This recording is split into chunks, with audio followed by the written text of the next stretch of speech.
EGS Tamil சேனலை like பண்ணுங்கள், share பண்ணுங்கள், சப்ஸ்கிரைப் பண்ணுங்கள். இன்று நம்ம பார்க்க போகிற தலைப்பு புணர்ச்சி விதிகள் என்ற தலைப்பில் உங்களுக்கு பாடம் வந்திருக்கு. இலக்கண பகுதி இது. நாம் புணர்ச்சி அப்படின்னா என்ன அர்த்தம்னா, சொற்கள் புணருதல். இரண்டு பொருள் நிறைந்த சொற்கள் புணருதல் பேர் தான் புணர்ச்சி அப்படின்றோம். இதில் நம்ம நிலைமொழி, வருமொழி அப்படின்னு இரண்டு சொற்கள், குறிப்பாக காட்சி கூட்டல் அழகு. காட்சி என்பது ஒரு நிலைமொழி சொல், அழகு என்பது வந்து சேரக்கூடிய ஒரு சொல். இப்போ நிலைமொழியினுடைய கடைசி எழுத்து பார்க்கணும், வருமொழியினுடைய முதல் எழுத்து பார்க்கணும்.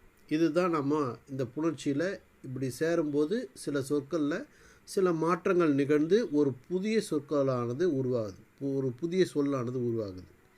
இந்த புணர்ச்சி விதியில் முதல்ல நம்ம பார்க்கக்கூடியது மெய்யீற்று புணர்ச்சி. அப்படின்னா அர்த்தம், நிலைமொழியினுடைய கடைசி எழுத்து மெய்யெழுத்தாக இருக்கும் பட்சத்தில் எவ்வாறு புணரும், அதுதான் மெய்யீற்று புணர்ச்சியில் பார்க்க போகிறோம். இப்போ மெய்யீற்று புணர்ச்சியில் முதல்ல நிலைமொழி, வருமொழி அது எப்படி இருக்குது. இப்போது உதாரணத்துக்கு வாய் கூட்டல் ஒலி அப்படின்னு ஒரு எடுத்துக்காட்டு நான் தந்திருக்கேன். இப்போ வாய் என்ற சொல்லில் யகர ஒற்று ஈ என்னக்கூடிய எழுத்து வந்திருக்கு இல்லையா, வாய். இதில் கடைசி எழுத்து என்னது, ஈ. அதுதான் இங்கே மெய் எழுத்து இல்லையா. அந்த மெய் எழுத்து எதில், நிலைமொழியில் கடைசி எழுத்து மெய் எழுத்து. சரி, வந்து சேரக்கூடிய சொல் எது, ஒலி. இப்போ ஓ என்பது உயிரெழுத்து. இப்போது இந்த யகர ஒற்றும் இந்த ஒகரமும் சேர்ந்து யோ அப்படின்ற ஒரு எழுத்து உருவாகும் இல்லையா. ஈயும் ஓவும் சேர்ந்தால் என்ன வரும், யோ அப்படின்ற எழுத்து உருவாகும். அது எப்படி உருவாகுது, அதுக்கு ஒரு விதி இருக்குது, புணர்ச்சி விதி இருக்குது. உடல் மேல் உயிர் வந்து ஒன்றுவது இயல்பே என்ற விதிப்படி, உடல் எது, மெய்.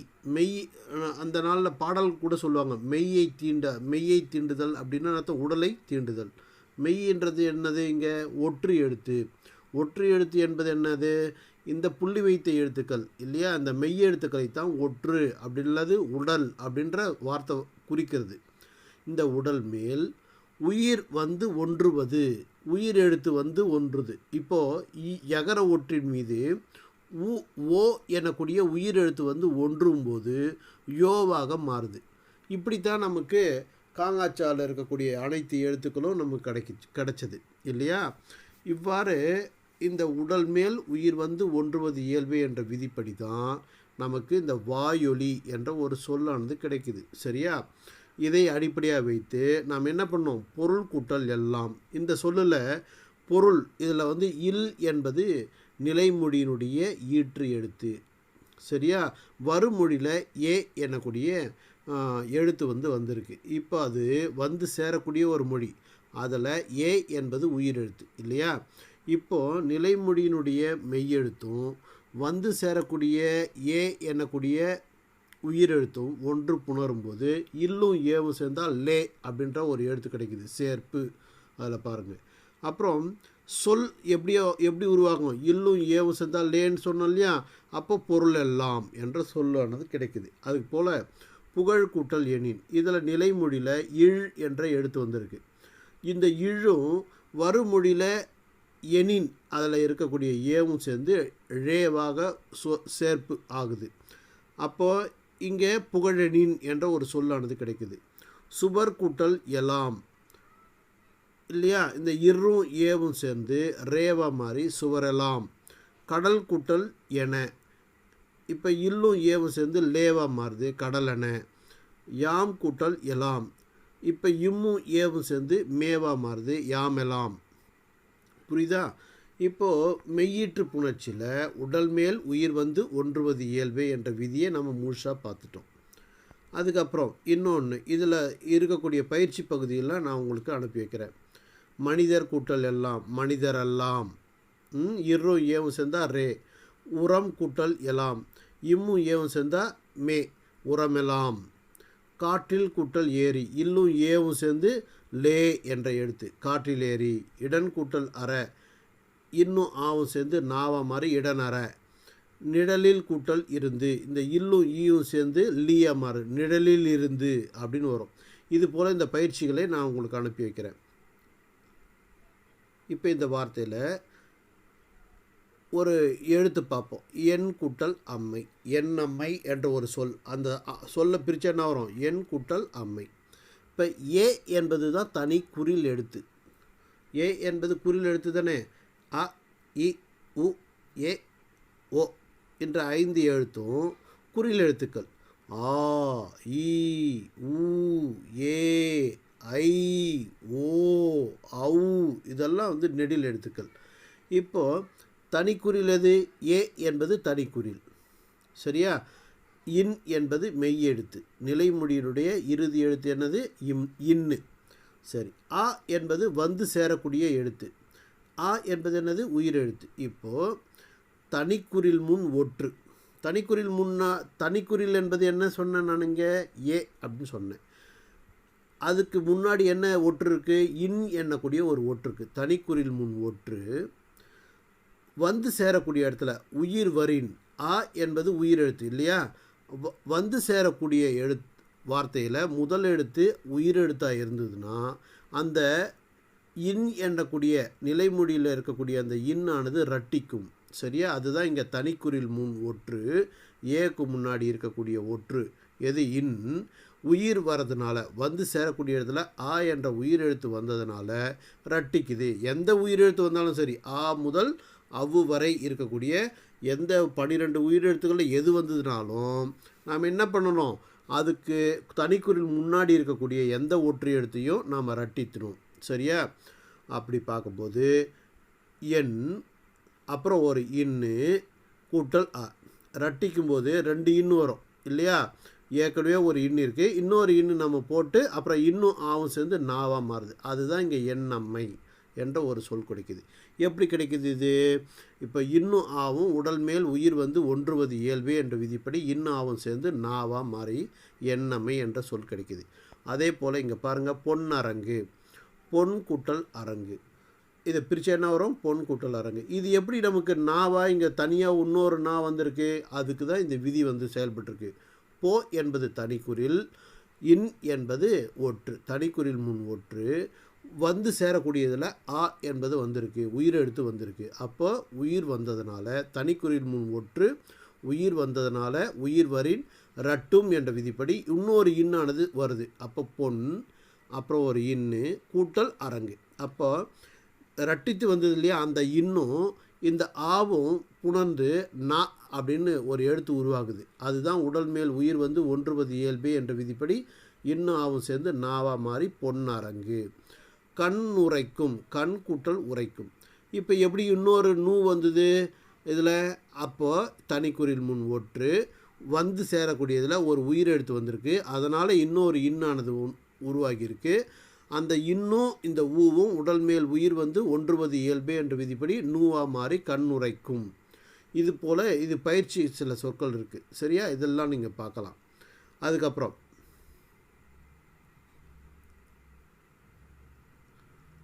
கல் கூட்டல் அதர். இதில் பாருங்கள், தனிக்குறில் எது? க. மெய்யெழுத்து எது? ஒற்று எது? இல்லு. இப்போ இல்லும் வந்து சேரக்கூடியதில் ஆ எனக்கூடிய ஒரு உயிரெழுத்து வந்திருக்கு. இந்த இல்லும் ஆவும் சேர்ந்து லாவாக மாறி என்ன ஆகும்? கல்லதர்னு வரணும். சரியா? இப்போ கல், அதுக்கப்புறம் தனிக்குறில் முன் ஒற்று வந்ததுனால இன்னொரு இல்லானது பிறக்குது. கல் அப்புறம் ஒரு இல்லு கூட்டல் அதர். இப்போ இல்லும் ஆவும் சேர்ந்து லாவாக மாறி உடல் மேல் உயிர் வந்து ஒன்றுவது இயல்பே என்ற விதிப்படி லாவாக மாறி கல்லதர் என்ற சொல் கிடைக்குது. அதுக்கப்புறம் நம் கூட்டல் ஊர். நம் ஊர் இல்லையா? அது நம் கேள்விப்பட்டிருக்கோம். இப்போ நம், இப்போ தனிக்குறில் முன் ஒற்று உயிர் வருமொழியில் ஊ எனக்கூடிய உயிர் வந்தது. அப்போ தனிக்குறில் முன் ஒற்று உயிர் வரின் ரட்டும் என்ற விதிப்படி இன்னொரு இம்மானது பிறந்து அந்த இம்மும் அந்த ஊவும் இணைந்து உடல் மேல் உயிர் வந்து ஒன்றுவது இயல்பு என்ற விதிப்படி இணைந்து மூ அப்படின்ற எழுத்து உருவாகி நம்மூர் அப்படின்னு ஒரு சொல் கிடைக்குது. உள்கூட்டல் ஆறும் என்ற சொல்ல பார்த்தோன்னா, இப்போ தனிக்குறில் எது? உ. இல் என்பது என்னது? ஒற்று. இப்போ தனிக்குறில் முன் ஒற்று.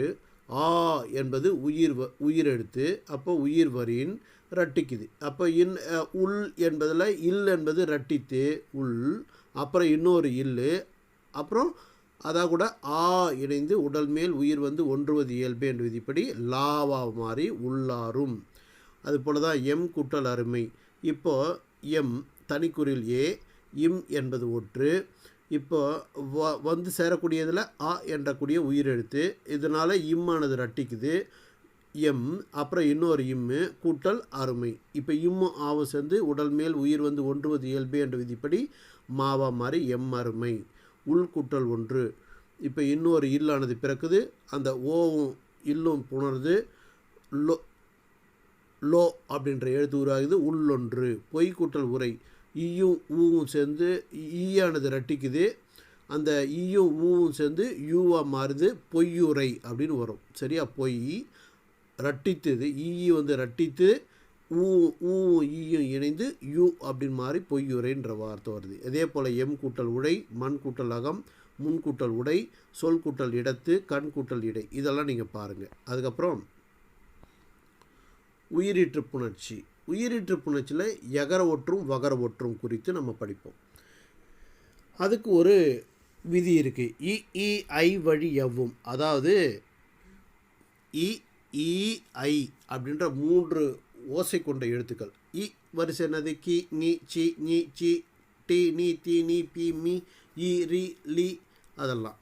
ஈ கி நீ சி நீ டி நீ தி நீ பி மீ இ ரி, அந்த மாதிரி வரதெல்லாம் ஈ வரிசை. அப்புறம் ஐ வரிசை என்னது?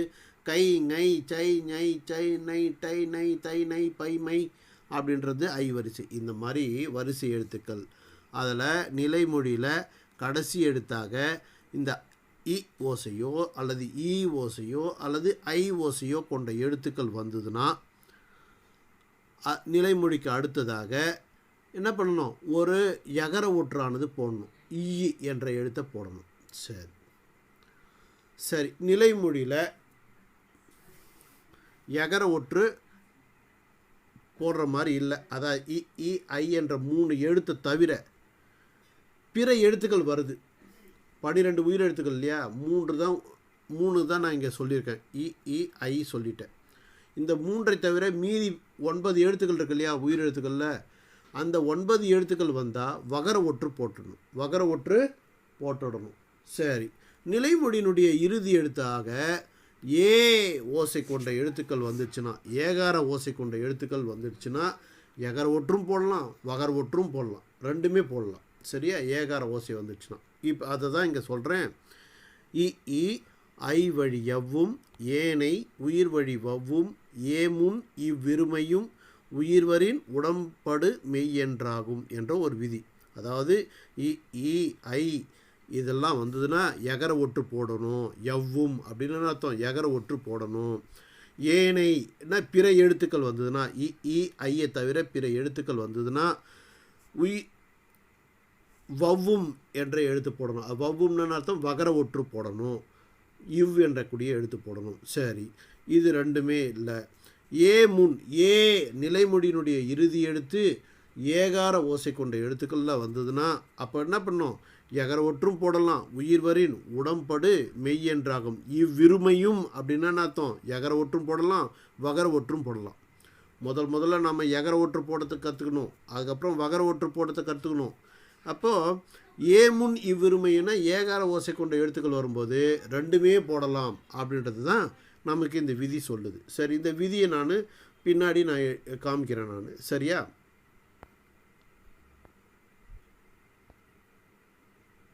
இதோ இருக்கு பாருங்க விதி. இ இ ஐ வழி எவ்வும், ஏனை உயிர் வழி வவ்வும், ஏ முன் இவ்விருமையும் உயிர்வரின் உடம்படு மெய்யென்றாகும். நன்னுள்ள 162வது விதி இது. சரியா? இப்போ நம்ம முதல்ல பார்ப்போம்.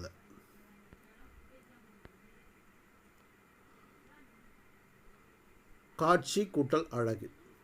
இதில் முதல்ல சி எனக்கூடிய ஒரு எழுத்து பாருங்கள். அந்த காட்சியில் கடைசி எழுத்து என்ன வருது? சி. அந்த சியை பிரித்தா இச்சு கூட்டல் ஈ தான் சி இல்லையா? இச்சு கூட்டல் ஈ தான் சி. அப்போ ஈயில் முடியுது. இச்சு கூட்டல் இ, இ ஓசை, இ ஓசையில் முடியுது. அப்போ என்ன பண்ணணும்? எகர ஒற்றை போடணும். காட்சி ஈ கூட்டல் இந்த வருமொழியில் யா ஆ வருது இல்லையா, இந்த யா ஈயும் ஆவும் புணர்ந்து யாவா மாதிரி காட்சி அழகு.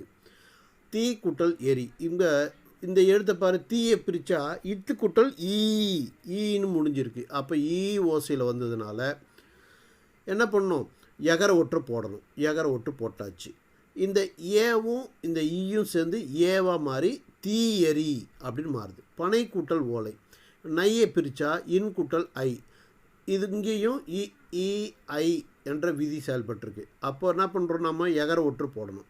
இப்போ ஈயும் ஓவும் சேர்ந்து யோவாக மாறுது, பனையோலை. அதுக்கப்புறம் இங்கே பார்ப்போம்.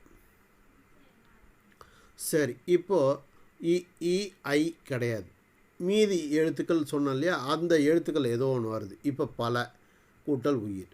இப்போ பல இந்த லாவை பிரித்தா இல் கூட்டல் அ, இது என்னது, அகர ஓசையில் இருக்குது. அப்போது இ ஐ என்ற விதி வராது. ஏனை உயிர் வழி வவ்வும் சொன்னோம் இல்லையா, அந்த விதி செயல்பட்டு இந்த பல கூட்டல் இவ்வு கூட்டல் உயிர். இப்போ இவ்வும் ஊவும் உடல் மேல் உயிர் வந்து ஒன்றுவது இயல்பு என்ற விதி செயல்பட்டு ஊவா மாறி பல உயிர் என்ற ஒரு சொல் கிடைக்குது. மா கூட்டல் இலை, மாவிலை. இப்போ மா என்பது என்னது, பிற எழுத்துக்கள். ஆ என்ற இம் கூட்டல் ஆ தானே மா. இப்போ இந்த ஆவை இந்த ஆவும் இந்த ஈயும் எப்படி புணராது. அப்போ என்ன பண்ணுறா, இங்கே இன்னும் இந்த இடத்துல என்ன இன்ன விதி வரும், வகர ஒற்றானது வரும். ஏனை, ஏன்னா ஆ என்பது இ ஐக்குள்ளே இல்லை, பிற எழுத்துக்கள் ஏனை எழுத்துக்களில் வருது. அப்போது இங்கே வகர ஒற்று போடணும். வகரமும் இந்த இலையில் இருக்கக்கூடிய ஈ என்ற எழுத்தும் இணைந்து விய மாதிரி மாவிலை என்ற சொல் கிடைக்குது. பூ கூட்டல் அரசி. இப்போ பூ என்ற எழுத்தை பிரிச்சுனா இப்பு கூட்டல் ஊ. இதில் ஊ என்பது என்னது, பிற எழுத்துக்களில் வருது. இ ஐயை தவிர பிற எழுத்துக்கள் இருக்குது. அப்போ என்ன பண்ணலாம், ஊ என்ற எழுத்து வந்ததுனால வகர ஒற்று போட்டாச்சு. அந்த நிலை வருமொழியில் அ என்னக்கூடிய எழுத்து வருது. இவ்வும் ஆவும் சேர்ந்து வாவா மாதிரி பூவரசி என்ற ஒரு சொல் கிடைக்குது. கோ கூட்டல் அரசன், கோவரசன். இப்போ அதை எப்படி மாற்றணும், கோவை பிரித்தா இக்கு கூட்டல் ஓ என்ற ஒரு வார்த்தை. இப்போது நாம் என்ன பண்ணுவோம், ஓ அப்படின்றது இ ஐக்குள்ளே வரல, ஏனை எழுத்துக்குள்ளே வருது. அப்போ ஏனை உயிர் வழி வவ்வும். அப்போது இந்த இடத்துல கோவுக்கு அப்புறம் இவ்வு போட்டுக்கிறேன். இந்த இவ்வும் வருமொழியில் அரசனில் ஆவும் சேர்ந்து இவ்வும் ஆவும் சேர்ந்தா வா, கோவரசன். சரியா? சரி, இப்போ இது வரைக்கும் பார்த்துட்டோம்.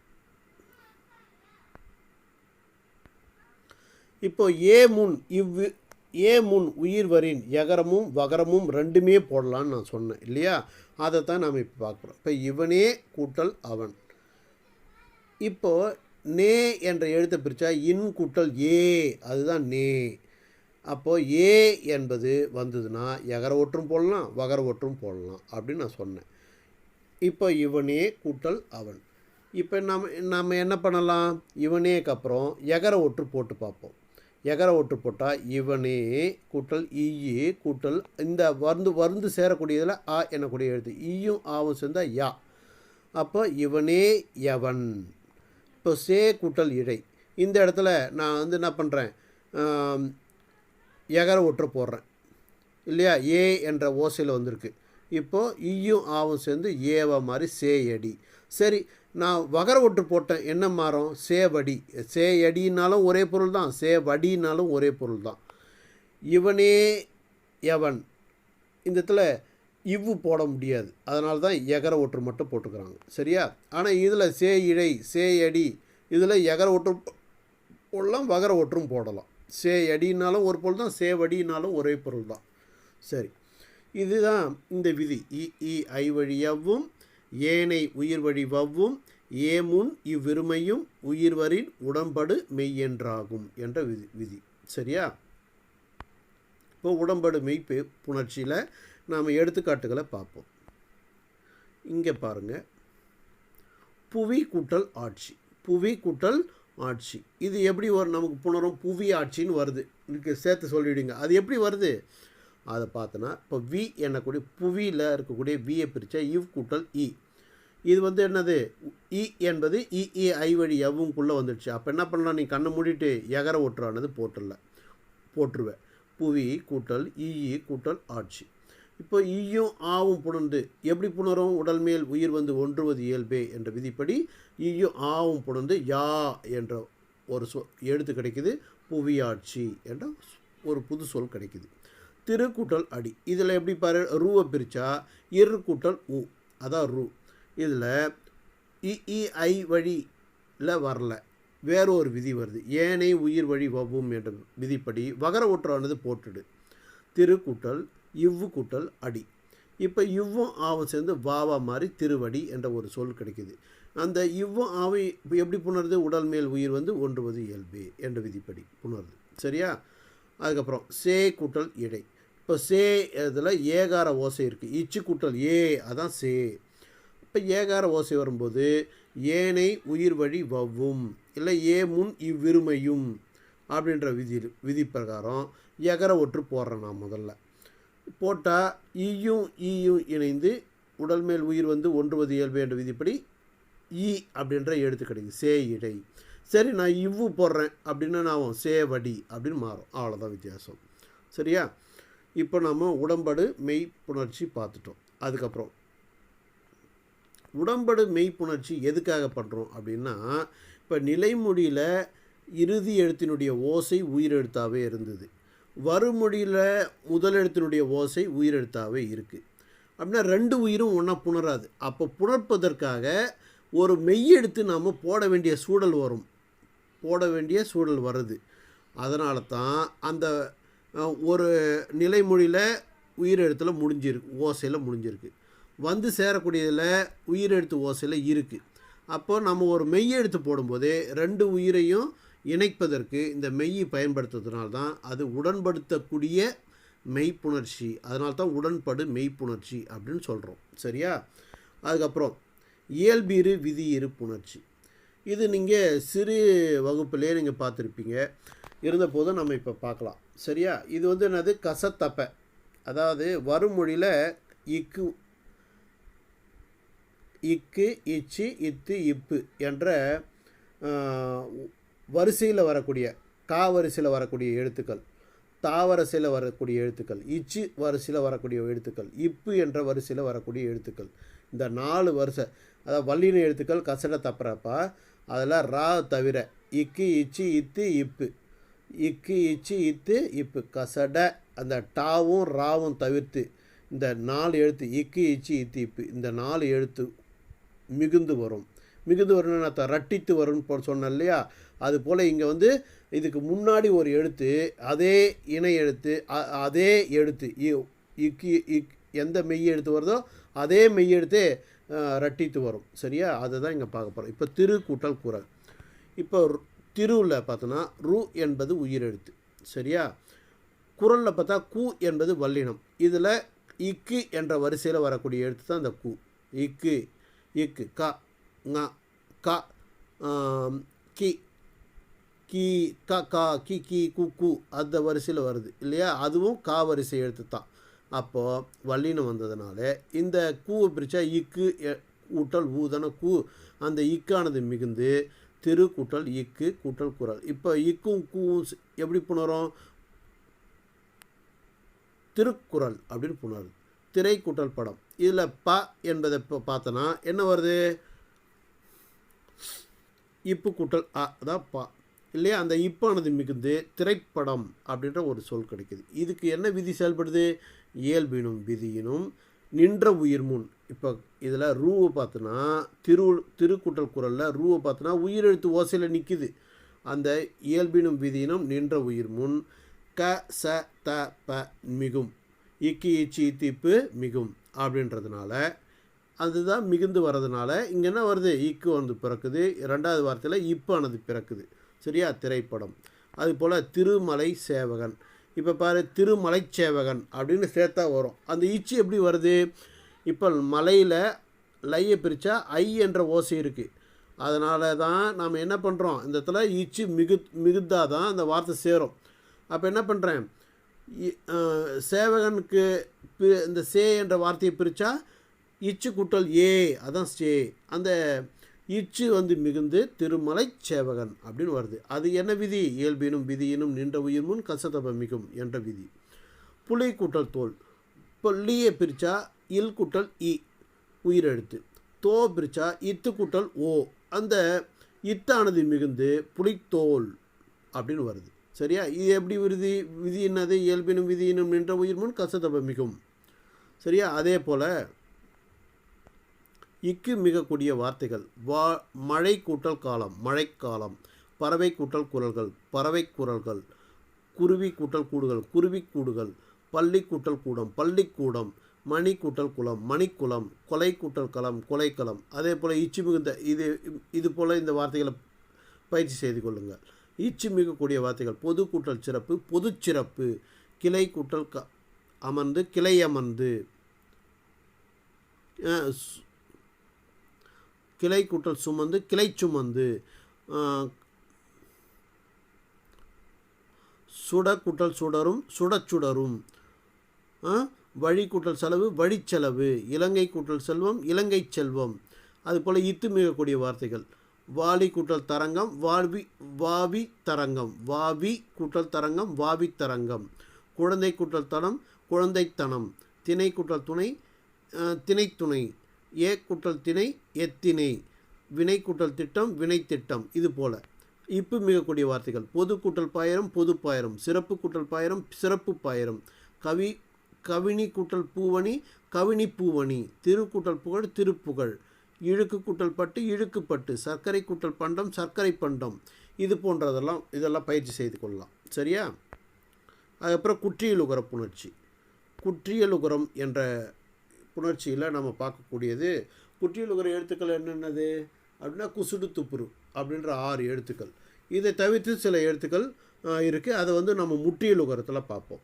இப்போ குற்றியலுகரத்தில் கு சு டு து பு ரு, அதில் இப்போ கூவை பிரித்தா இக்கு குட்டல் ஊ, சூ பிரித்தா இச்சு குட்டல் ஊ, டூ பிரித்தா இட்டு குட்டல் ஊ, தூ பிரித்தா இத்து குட்டல் ஊ, பூ பிரித்தா இப்பு குட்டல் ஊ, ரூ பிரித்தா இரு குட்டல் ஊ. இல்லையா? இந்த குற்றியலுகரத்தில் எல்லா எழுத்துக்கள்லையுமே மெய்யெழுத்துக்கள் இருக்குது. இல்லையா? உயிர்மெய் எழுத்துக்களில் எல்லா எழுத்தையும் பிரித்தா ஒரு மெய் எழுத்தானது முதல் எழுத்தாக இருக்கும். சரியா? இருந்த போதும் இந்த குற்றியலுகர எழுத்துக்கள் குசுடு துப்புரு. இதில் குற்றியலுகரம் உயிர் முன் உகரம் கெட்டு, அதை நான் எப்படி சொன்னால் உங்களுக்கு புரியாது. மாசு கூட்டல் அற்றார். இப்போ சு எனக்கூடிய எழுத்து குசுடு துப்புரில் வரக்கூடிய ஒரு எழுத்து. இந்த சு என்ற எழுத்தில் இச்சு குட்டல் ஊ பிரிச்சா என்ன வரும்? இச்சு குட்டல் ஊ. வந்து சேரக்கூடிய எழுத்தில் ஒரு உயிர் எழுத்து வந்ததுன்னா உயிர் வரின் உக்குரல் மெய் விட்டு ஓடும். இதான் வந்து குற்றியலுகர புணர்ச்சி விதி. வந்து சேரக்கூடிய எழுத்தில் உயிர் எழுத்துக்கள் வந்துடுச்சுன்னா அ எனக்கூடிய ஒரு உயிர் எழுத்து வந்திருக்கு. அற்றார் மாசு குட்டல் அற்றார். இப்போ அ என்பது என்னது? வருமொழி. வருமொழியில் அ என்பது ஒரு உயிர் எழுத்து. அப்போது உயிர் வரின் உக்கு உரல், அதாவது நிலைமொழியில் இருக்கக்கூடிய உகர ஓசையானது கெட்டுட்டு மெய்யை விட்டுட்டு ஓடிடும். மெய்யை விட்டுட்டு ஓடிடும். உக்குரல் மெய் விட்டு ஓடும். இப்போது மாசுல இருக்கக்கூடிய சூவை பிரித்தா இச்சு குட்டல் ஊ, அந்த உகரம் கெட்டு போச்சு, இச்சு விட்டுடுது. மாச் கூட்டல் அற்றார். இப்போ இச்சும் ஆவும் எப்படி புணரும்? உடல் மேல் உயிர் வந்து ஒன்றுவது இயல்பு என்ற விதிப்படி இச்சும் ஆவும் சேர்ந்து சாவா மாறி மாசற்றார் அப்படின்னு மாறிடும். அதே போல் தான் அணிந்து கூட்டல் உரை. இந்த தூவை பிரித்தா இத்து கூட்டல் ஊ. வருமொழியில் உரை இது வந்து ஊ என்பது ஒரு உயிரெழுத்து. அப்போது உயிர் வரின் அந்த இதில் இருக்கக்கூடிய தூள் இருக்கக்கூடிய உகரம் கெட்டுட்டு இத்தை விட்டுட்டு போயிடுது. அணி அ நீ இந்து இத்து கூட்டல் உரை. இப்போ இத்தும் ஊவும் சேர்ந்து தூவா மாதிரி அணிந்துரை அப்படின்னு மாறும். உயர்ந்து கூட்டல் ஓங்கும். இதில் தூவில் இருக்கக்கூடிய உகரம் கெட்டுடும், இத்தும் ஓவும் சேர்ந்து ஓ தோ அப்படின்னு மாறும். உயர்ந்தோங்கும். உலகு கூட்டல் அனைத்தும் இந்த கூவில் இருக்கக்கூடிய உகரம் கெட்டுடுது, இக்கு விட்டுடுது, இக்கும் ஆவும் சேர்ந்து காவா மாதிரி உலகனைத்தும். அமுது கூட்டல் என்று அதில் தூவில் இருக்கக்கூடிய உகரம் கெட்டுடுது, இத்தும் ஏவும் சேர்ந்து தேவை மாதிரி அமுதென்று அப்படின்னு வரும். இதே போல் சில வார்த்தைகள் நான் பயிற்சிக்கு தந்திருக்கேன். அந்த குசுடு துப்புரு எழுத்தை தவிர்த்து பிற உகர ஓசை எழுத்துக்கள் வந்ததுன்னா அது வந்து முற்றியலுகர புணர்ச்சிக்குள்ளே வரும். இப்போது சென்ற குற்றியலுகரத்து புணர்ச்சியில் நம்ம என்ன பண்ணோமோ அதுவே தான் இங்கேயும். அது அந்த குசுறு தூப்புற எழுத்தை தவிர, அந்த 6 எழுத்தை தவிர பிற எழுத்துக்கள் வரும்போது நாம் அதை தனியாக ஒரு முற்றியலுகர புணர்ச்சி என்ற ஒரு விதியானது பயன்படுத்துகிறோம். அது முற்றும் அற்று ஒரோ வழி என்ற நன்னூல் விதி. அது முற்றும் அற்று ஒரோ வழி. இப்போது அதுக்கு ஒரு உதாரணத்தை நான் சொல்கிறேன். வரவு கூட்டல் அறிந்தான். இப்போ ஊ அப்படின்ற எழுத்து நிலைமொழியில் கடைசி எழுத்தாக இருக்குது. ஊ என்ற எழுத்தை பிரித்தா இவ் கூட்டல் ஊ, அதான் வந்து ஊ இல்லையா. அறிந்தான் என்பது வருமொழியில் ஆ என்பது உயிர் எழுத்து. இப்போது வருமொழியில் ஆ என்பது வந்ததுனால நாம் என்ன பண்ணுறோம், நிலைமொழியில் இருக்கக்கூடிய வகர ஒற்றும் ஊவும் இருக்குது. இப்போ ஊ என்ற எழுத்துக்குள்ள இப்போ உகரமானது கெட்டுவிட்டு வகரத்தை மட்டும் விட்டுட்டு போயிடும். வரவு கூட்டல் அறிந்தான். இந்த இவ்வும் ஆவும் புணர்ந்து வாவாக மாறி வரவறிந்தான் என்ற ஒரு சொல் கிடைக்குது. இது எப்படி கிடைக்குது அப்படின்னா, இப்போ முற்றும் அற்று ஒரோ வழி என்ற விதிப்படி நிலைமொழியினுடைய இறுதி எழுத்து ஊ. இதை பிரித்தால் இவ் கூட்டல் ஊ. அந்த உகரமானது கெட்டு இவ்வை மட்டும் விட்டுவிட்டு வரவு கூட்டல் அறிந்தான் அப்படின்னு இருக்கும். இப்போ உடல் மேல் உயிர் வந்து ஒன்றுவது இயல்பே என்ற விதிப்படி இவ்வும் ஆவும் புணர்ந்து வாவாக மாறி வரவறிந்தான். அதே போல் முடிவு கூட்டல் ஓசைகள், முடிவு ஓசைகள் அப்படின்னு மாறணும். இப்போ இந்த உகரத்தில் ஊ என்ற எழுத்தை பிரித்தா இவ் கூட்டல் ஊ. இந்த உகரமானது இந்த வருமொழியில் ஓ என்ற உயிர் எழுத்து வந்ததுனால உகரமானது கெட்டு முடிவு கூட்டல் ஓசைகள். அப்போ இவ்வும் ஓவும் புணர்ந்து உடல் மேல் உயிர் வந்து ஒன்றுவது இயல்பு என்ற விதிப்படி ஓவாக மாறுது, முடிவு ஓசைகள். அப்புறம் அளவு கூட்டல் அறியான். இப்போ அளவு அதே போல தான் உகரமானது கெடுது, இவ்வும் ஆவும் புணர்ந்து வாவா மாறுது, அளவறியான். இரவு கூட்டல் எண்ணும். இரவு எல்லாம் இருக்கக்கூடிய ஊல இருக்கக்கூடிய உகரம் கெடுது, இவ்வும் ஏவும் சேர்ந்து வேவா மாறுது, இரவென்னும். உய்வு கூட்டல் இல்லை. உகரம் கெடுது, இவ்வும் ஈயும் சேர்ந்து வீயா மாறுது, உய்வில்லை. அதே போல் கரவு கூட்டல் எண்ணும், நலிவு கூட்டல் இல்லை, உய்வு கூட்டல் உண்டாம், மழு கூட்டல் உடை என்ற எழுத்துக்களையும் நீங்கள் பயிற்சி செய்துங்க.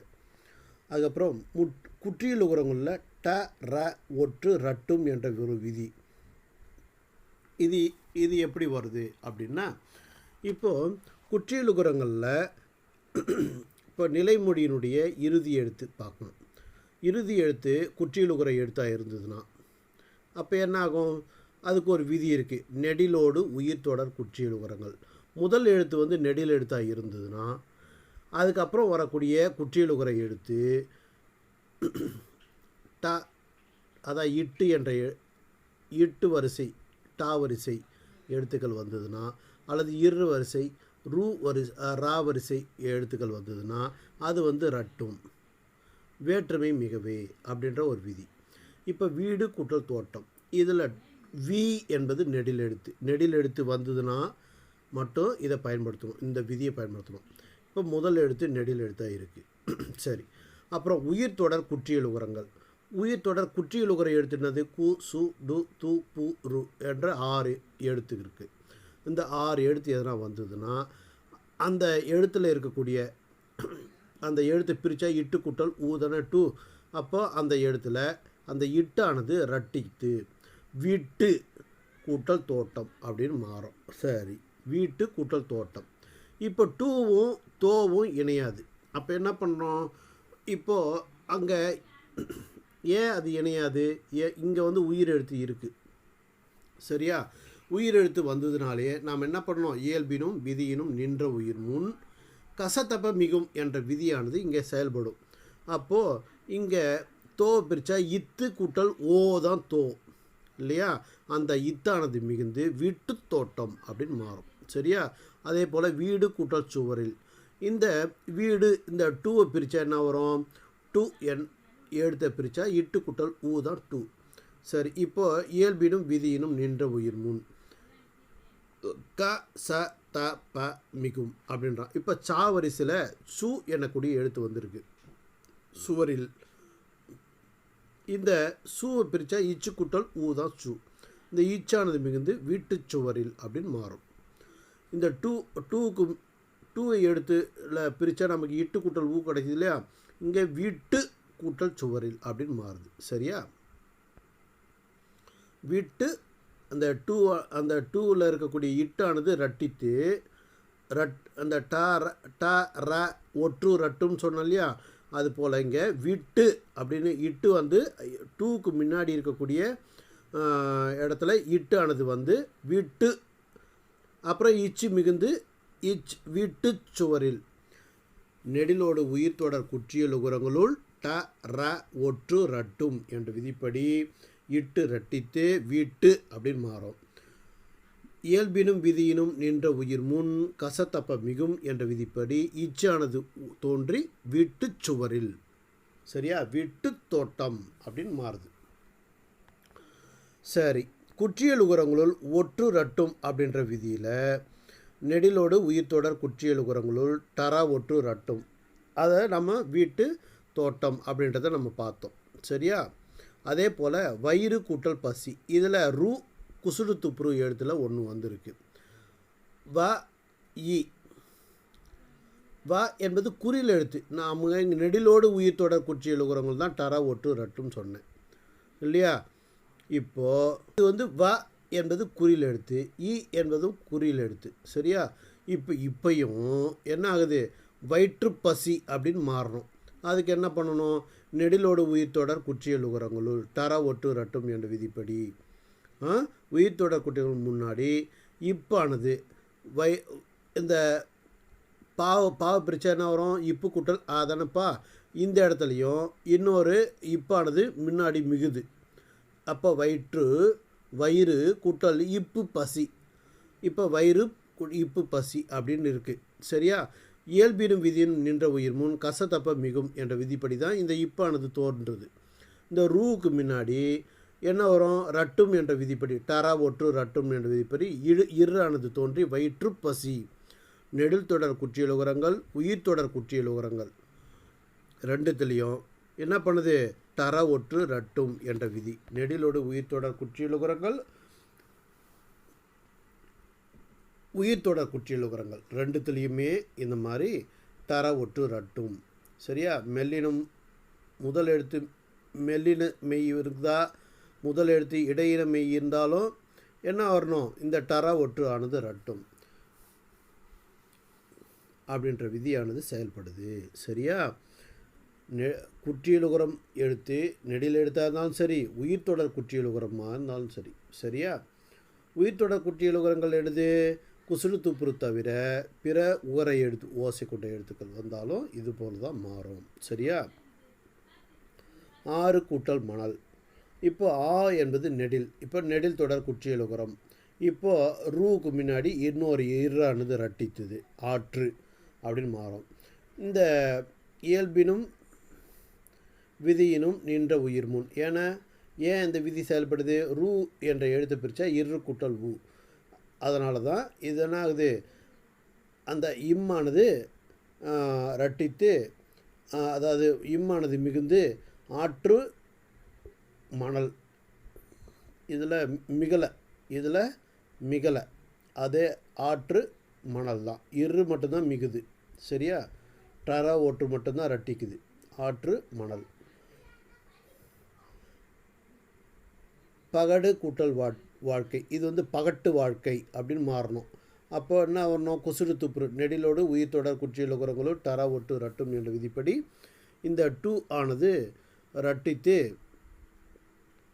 இந்த டூவில் இருக்கக்கூடிய இட்டானது ரட்டித்து பகட்டு கூட்டல் வாழ்க்கை அப்படின்னு மாறுது. சரியா, ஆறு கூட்டல் நீர், இதில் வந்து ஆற்று நீர்னு வரணும். இப்போ வந்து நெடிலோடு உயிர் தொடர் குற்றியல் உகரங்கள் டரா ஒட்டு ரட்டும் என்ற விதிப்படி தான் இங்கேயும் இரானது ரட்டித்து ஆற்று கூட்டல் நீர் ஆற்று நீர் அப்படின்னு மாறுது. சரியா, நெடில் எழுத்து தான் வரணும் அப்படின்னு பார்த்தோன்னா இந்த இடத்துல இரும் இட்டுலாம் வந்துருக்கிறதுக்கு வாய்ப்பில்லை.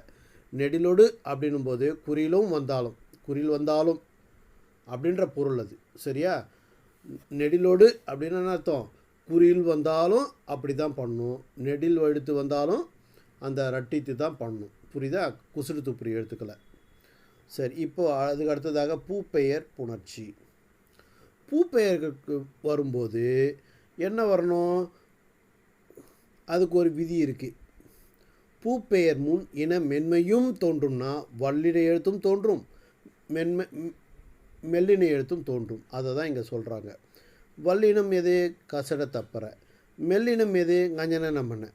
இப்போ கசட தப்பரில் இட்டு இரு நம்ம கணக்கில் எடுத்துக்கிறதே கிடையாது. வல்லினம் தோன்றும் கசத்தப்ப, அதுதான் நம்ம புணர்ச்சி விதியில் நம்ம எடுத்துக்கிறோம். சரியா? அதே போல் மெல்லினம், இக்குக்கு எனது மெல்லினம் இங்கு, இச்சுக்கு இஞ்சு, இத்துக்கு இந்து, இப்புக்கு இம்மு, இதான் வந்து மெல்லினம். சரியா?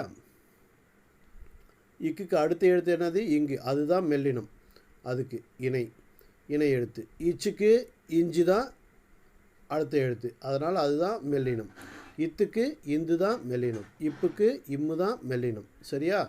இப்போ பூப்பெயர் முன் இன மென்மையும் தோன்றும்ன்றதுனால இன மென்மையும் என்ற வார்த்தையில் வன்மையான எழுத்துக்களும் வரும், மென்மையான எழுத்துக்களும் வரும் என்பதை அண்டர்ஸ்டுடாக சொல்கிறாங்க. பூ கூட்டல் கொடி, இது நம்ம எப்படி சேர்த்து சொல்லுவோம்? பூங்கொடி அல்லது பூக்கொடி அப்படின்வோம். இங்கும் வரும், இக்கும் வரும். சரியா? இங்கும் வந்து சேர்த்தாலும் அந்த வார்த்தையின் பொருள் மாறாது, இக்கு வந்து சேர்த்தாலும் அந்த வார்த்தையினுடைய பொருள் மாறாது. பூக்கொடி அப்படின்னு சொல்லலாம். இக்குக்கு இனமான இங்கு தோன்றி பூங்கொடி என்றும் சொல்லலாம். சரியா? பூப்பெயர் முன் இன மென்மையும் தோன்றும் என்ற விதி இது. அதுபோல் பூ கூட்டல் கொடி, இங்கு போட்ட ஒரு வார்த்தை இருக்குது, இக்கு போட்ட ஒரு வார்த்தை இருக்குது. நான் எப்படி சேர்த்து வச்சுருக்கேன் பாருங்கள், பூக்கொடி பூங்கொடி. சரியா? அதே போல் தான் பூ கூட்டல் சோலை வந்து பூச்சோலையும் சொல்லலாம், பூஞ்சோலைன்னு சொல்லலாம். பூத்தொட்டியை பிரித்தா பூ கூட்டல் கொடி, பூ கூட்டல் தொட்டி, பூத்தொட்டி. அதை எப்படி சொல்லலாம்? பூத்தொட்டின்னு சொல்லலாம், பூந்தொட்டின்னு சொல்லலாம். பூப்பந்தை பிரித்தா எப்படி சொல்லலாம்? பூ கூட்டல் பந்து. இதை இம்மு சேர்த்து பூம்பந்துன்னு சொல்லலாம், இப்பு சேர்த்து பூப்பந்துன்னு சொல்லலாம். பூத்தலையை வந்து என்ன சொல்லலாம்? பூந்தலைன்னு சொல்லலாம், இந்து சேர்த்து. பூத்தலை என்றும் இத்து சேர்த்துன்னு சொல்லலாம். சரியா?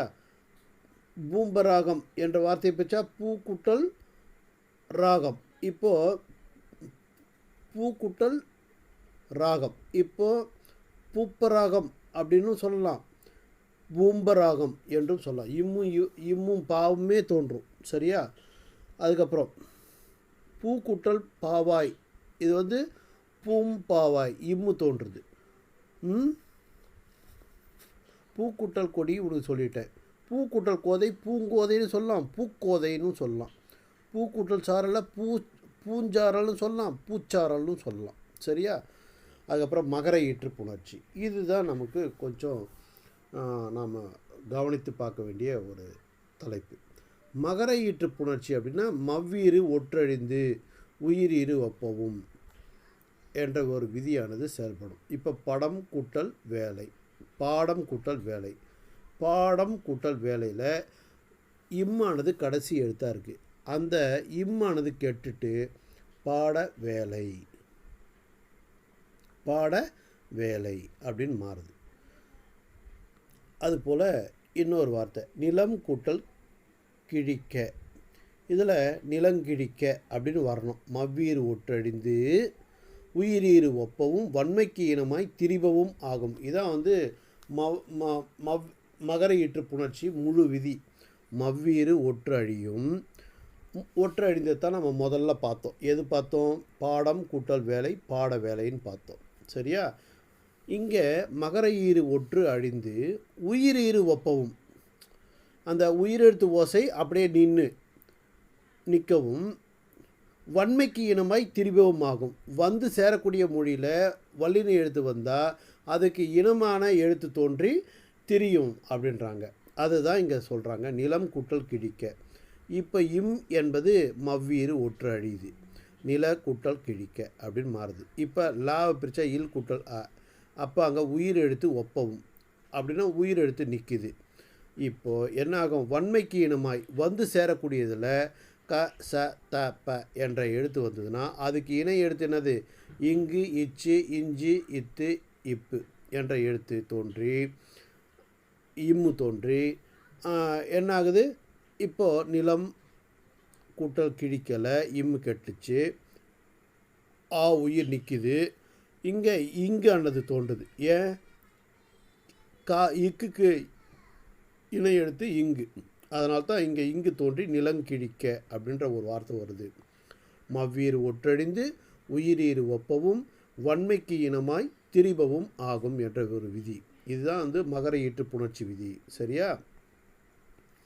அதே போல் நிலம் கூட்டல் தீ. இப்போ மவ்வீறு ஒற்றழிந்து உயிரீர் ஒப்பவும் என்ற விதிப்படி லா நிற்குது. தீ இத்துக்கு இணை எழுத்து என்னது? இந்து. அப்போ இந்த இந்து தோன்றி மவ்வீர் ஒற்றழிந்து உயிரீர் ஒப்பவும் வன்மைக்கு இனமாய் திரிபவும் ஆகும் என்ற விதிப்படி இந்து தோன்றி நிலந்தீ அப்படின்னு மாறுது. அதே போல் மாநிலம், அதில் இம்மானது கெடு வராமல் அந்த இக்கே மிகுந்து வருது. இக்கே மிகுந்து வருது. மாநில கல்லூரி. இன மென்மையும் தோன்றும்னா வல்லினை எழுத்தும் தோன்றும்ன்ற அண்டர்ஸ்டுட் இருக்கு இல்லையா? அங்கே தான் இங்கே மாநிலக்கு அப்படின்ற ஒரு எழுத்து உருவாகிறதுக்கு இக்கு உருவாகிறதுக்கு காரணம் என்னது? வன்மைக்கு இனமாய் திரிபவும் ஆகும். வன்மைக்கு இனமாய் திரிபவும் ஆகும். இனமாய் அப்படின்னும்போது வல்லினை எழுத்தும் மிகுந்து வரும் அப்படின்றத அண்டர்ஸ்டுட்டை சொல்கிறாங்க. சரியா? இன எழுத்து இன மென்மையும் தோன்றும். மென்மையும் அப்படின்னா அர்த்தம் வல்லின எழுத்தும் தோன்றும், மெல்லின எழுத்தும் தோன்றும். அப்படி அந்த அண்டர்ஸ்டுட் அடிப்படையில் தான் இந்த இக்கு தோன்றி மாநில கல்லூரி அப்படின்ற ஒரு வார்த்தை வருது. மதுரம் கூட்டல் கவி, மதுரக்கவி அப்படின்னு வரணும் இல்லையா? மதுரக்கவி, மதுரம் கூட்டல் கவி, மதுரக்கவி. அப்போ இக்கு எப்படி மிகுது? இன மென்மையும் தோன்றும். இனமென் வன்மைக்கு இனமாய் திரிபவும் ஆகும் என்ற விதிப்படி வல்லினை எழுத்தும் திரிந்தும் வார்த்தைகளை பயிற்சி செய்து கொள்ளுங்கள். அப்புறம் லால வேற்றுமையில் புணர்ச்சி எவ்வாறு வரும்? லால வேற்றுமையில் வலிவரின் ரடவும் அப்படின்ற ஒரு விதி. ர ட அதை இரு இட்டு தோன்றும் அப்படின்றது தான் இந்த விதியில் சொல்ல வராங்க. இப்போ நூல் கூட்டல் பெயர் எப்படி நூற்பெயர் மாறுது? அந்த இல்லானது இர்ராக மாறும் அல்லது இட்டாக மாறும். அப்படி பார்க்கும்போது நூற்பெயர், நூல் பெயர், கற்சிலை, கற்சிலை, புல்குட்டல் செடி, புற்செடி, புற்செடி. சரியா? கல் குட்டல் குவியல், கற்குவியல், கட்குவியல். இது ரெண்டுமே வரும். சரியா?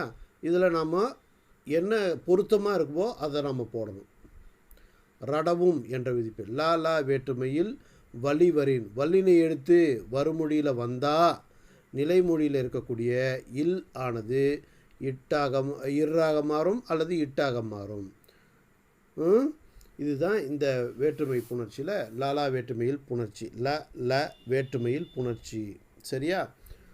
இப்போ உங்களுக்கு புரிய நினைக்கிறேன். நூல் கூட்டல் பெயர், இதில் பே என்ற வல்லினை எழுத்து வந்ததுனால இந்த நிலைமொழியில் இருக்கக்கூடிய இல்லானது என்ன மாறுது? இர்ராக மாறுது, நூற்பெயராக மாறுது. கல் கூட்டல் சிலை, இதை பிரிச்சுன்னா வருமொழியில் சி என்ற எழுத்து ஈச்சு கூட்டல் ஈ தான் சி. இப்போ ஈச்சுக்கு வந்ததுனால கசட தப்ப க ச தப்ப வல்லினை எழுத்து வந்ததுனால இங்கே இல்லானது என்ன ஆகுது? இர்ராக கற்சிலை அப்படின்னு மாறுது. புல்குட்டல் செடி, இதில் எப்படி ஆகுது? புற்செடி அப்படின்னு மாறுது. கல் குற்றல் குவியல் கற்குவியல் எப்படி மாறுது? லாலா வேற்றுமையில் வலிவரின் வல்லினை எழுத்து கு என்ற எழுத்து, அதாவது கசர தப்பற இக்கு இச்சி திப்பு. சரியா? அதனால தான் இங்கே ர ட உம் என்ற விதிப்படி இல்லானது இர்ரா மாறுது, கற்குவியல். சரியா? பொருள் கூட்டல் செல்வம், பொருட்செல்வம் எப்படி மாறுது? இப்போது வருமொழியில் செல்வம் இது காச தப்ப என்ற விதி என்ற எழுத்துல ஏதோ ஒன்று வந்துருச்சு. இப்போ வல்லினம் வந்தால் நிலைமொழியில் இருக்கக்கூடிய இல்லானது ஒன்று இர்ரா மாறும், இல்லைன்னா இட்டா மாறும். பொருட்செல்வனும் மாறலாம். இட்டு என்ற எழுத்துக்கு போட்டால் தான் கரெக்டாக இருக்கும். அதனால் இங்கே பொருட்செல்வம். அருள் கூட்டல் செல்வம் அருட்செல்வம். மக்கள் கூட்டல் பேர் மக்கட்பேரு, மக்கட்பேரு, இட்டு வரணும், மக்கட்பேரு. முள் கூட்டல் புதிர் முற்புதிர், இல்லு வந்து இர்ரா மாறுது. சரியா? அப்புறம் இன்னொரு புணர்ச்சி இருக்குது. ந ந வல்லின புணர்ச்சி எப்படி வரும் அப்படின்னா, இப்போ ந ந வல்லினம் வர தரவும் என்ற ஒரு விதி ட ர அப்படின்னு மாறும். எப்படி மாறுது? இப்போ மண் கூட்டல் பண்டம். இப்போ ப என்பது வல்லினம் எடுத்து வல்லினம் வந்தால் நாம் என்ன பண்ணோம்? நிலைமொழியில் இன்னும் வந்து இட்டாக மாறுது, மட்பாண்டம்.